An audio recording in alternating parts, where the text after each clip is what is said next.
Today we're going to take a little trip back to before anybody cared about efficiency or goal-oriented gameplay. Back to when we treated RuneScape like a playground of exploration.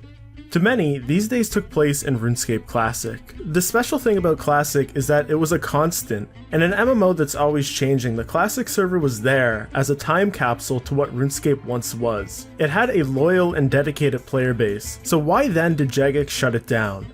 The official reason was that there was a rising number of game-breaking bugs. So what were these bugs? And why do the people who are now preserving RuneScape Classic not agree with this reason? Well, by the end of today's video you're going to understand all of it. From teleporting players to making content completely unplayable.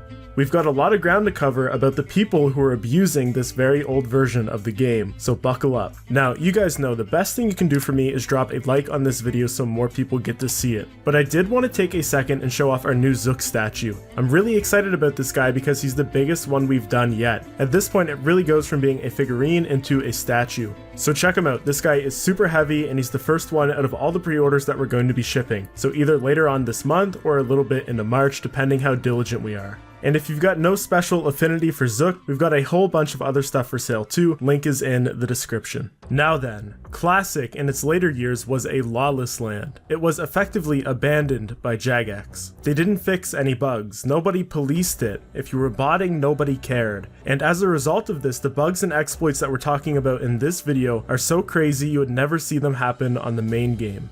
I've got to catch you up to speed though in case you don't even know what Classic is. It was the very first public version of the game. In 2004 they did a radical update, changing the graphics, the sound system, the combat system, everything. They called it RuneScape 2 and they released it as a separate game. This is really what we know and love and play today on old school, but they kept the Classic servers online for those who did not want to make the transition. And they kept them online for 17 years, all the way up to 2018. It had a very small but dedicated and loyal player base. So this brings us to our first bug. Two players found and kept a bug private that allowed them to teleport players. With it, they killed the bots that were plaguing RuneScape Classic, taking them for everything they had. They had it kept so well under wraps that for months the botters didn't understand what was killing them. In fact, they got so desperate for an explanation that they started to theorize it must be a rogue J-mod. So how did these two players, Pete and Zephyr, manage to accomplish this? Well, they found the exploit in the depths of Underground Pass. See, there's a demon down there, and Pete realized when you kill it, it teleports your player to the middle of the platform. And this is where it gets a little technical. They realized that when the demon died, they could abuse the player ID system to have another player teleported to that location instead of them. I did a whole video, it's 21 minutes long, that goes in depth about how exactly this worked. I'll leave it in the description. But by abusing this, they were able to teleport botters to that location, and once they were there, the black demon would respawn and kill them.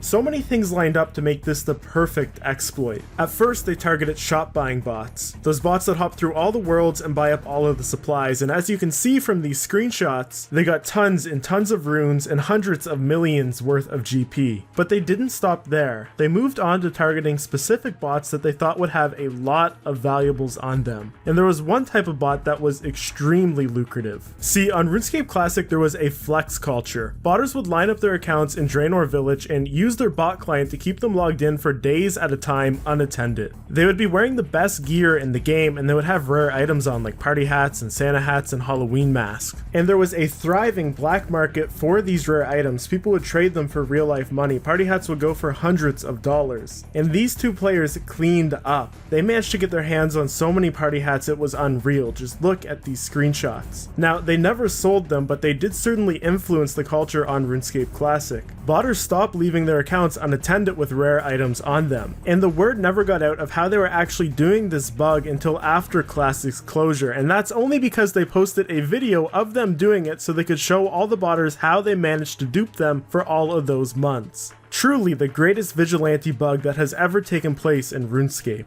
They could have used it to be malicious, like teleporting their friend out of a stake if they're about to lose, or a PKing situation, but instead they only targeted bots. I can't say the same about this next bug, it isn't so poetic. Now, this is probably the most famous bug in Classic.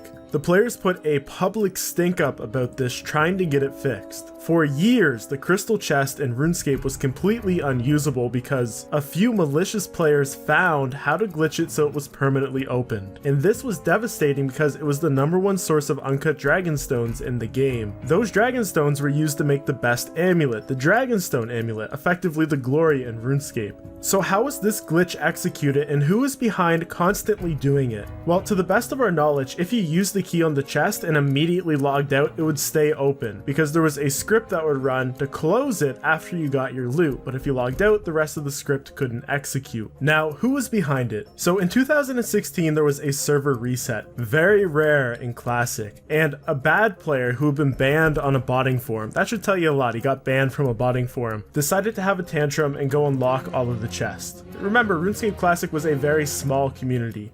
And then there was another system update in 2018, and 30 minutes after the update, another player, it's not known if it was the same guy from 2016, went and did the bug again on all of the worlds. This is when players put up a stink and it gained public attention. Just to give you an idea, even a friend made a video talking about what was happening and asking Jagex to fix it. That's how big and popular this issue became. A Jagex moderator actually responded to the situation and said officially that they don't support Classic anymore, and that if a Jagex mod wanted to fix it, they would have to do it on their own time.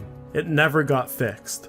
There was all sorts of issues around the addition and deletion of scenery in Classic in this way, but the crystal chest only rose to prominence because it's one that actually affected players. Remember, these are bugs that would have existed since the inception of RuneScape Classic, but back then the servers reset so often that it wasn't a big problem, not like the later years where sometimes it would be years before a system update. And this caused some funny occurrences, which leads us into our next bug. So players would smuggle NPCs into areas of the world that they would normally never be found in. Most notably was gnome ballers from the gnome ball minigame. For months you would find these little gnomes all over the world as far as Lumbridge, and they wouldn't despawn. There was no reset timer on Classic, so not until another system update would they go away. Now, gnome ballers were chosen not because they're cool looking, but because they had some interesting code that actually allowed these bug abusers to force teleport them. See, NPCs can't go through gates, and there's a lot of gates in RuneScape. For the gnome ballers, they first had to go through the gate of the actual minigame, and then again another gate to get out of the tree gnome village. But the gnome ball minigame has some interesting interactions that causes these gnome ballers to teleport to you, and so they were able to use this as a forced teleport to get them around the gates. A fairly harmless and playful bug, unlike this next one, which could have been creatively abused by spamming bots had they have known about it. So it was possible using a cheat client to get around the client-side private message character limit. This meant that you could send huge multi-line private messages to people. And worse, they didn't even have to be playing Classic because the private message system was linked between all of the games, so you could send these massive messages to somebody on Old School or RuneScape 3.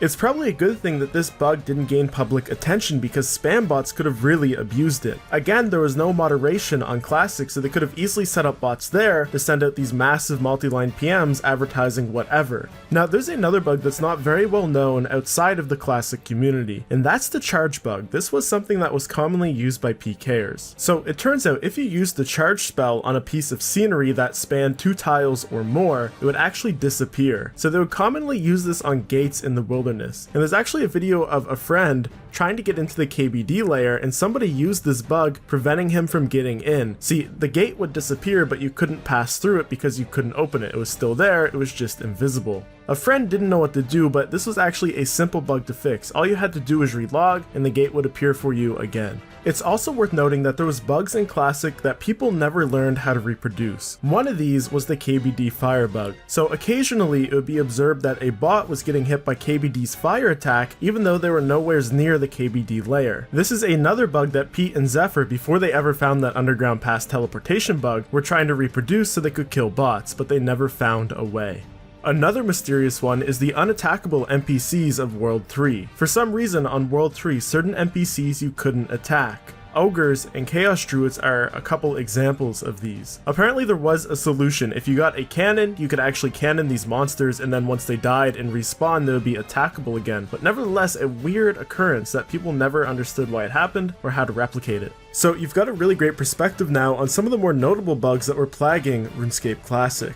Now, with respect to Jagex's statement, remember Jagex closed Classic under the reason that a game-breaking bug might occur any day that would make the game completely unplayable. Having seen these bugs, I wonder if you now agree with that statement. There is very much two lines of thought. Some people thought that that was very much the case, but if you ask other people, especially those that are really prominent in the preservation community, namely the Open RuneScape Classic group, that is a group that's dedicated to preserving RuneScape Classic so people can still play even though the official servers have been shut down. They tend to believe that Jagex shut off RuneScape Classic for monetary reasons, that it was just seen as an expense they could cut, alongside FunOrb that was closed at the same time. I wonder what your thoughts are on this. I would love to hear them in the comments section below. Anyways, I hope you guys enjoyed this video. This wasn't every bug that was happening in Classic. Perhaps I'll do a part 2 and we'll talk about some more of them. Don't forget about those RuneScape statues, plenty of stuff on the store open for pre-order right now, and thank you guys all so much for watching. If you enjoyed, consider subscribing, and I'll catch you guys in the next one.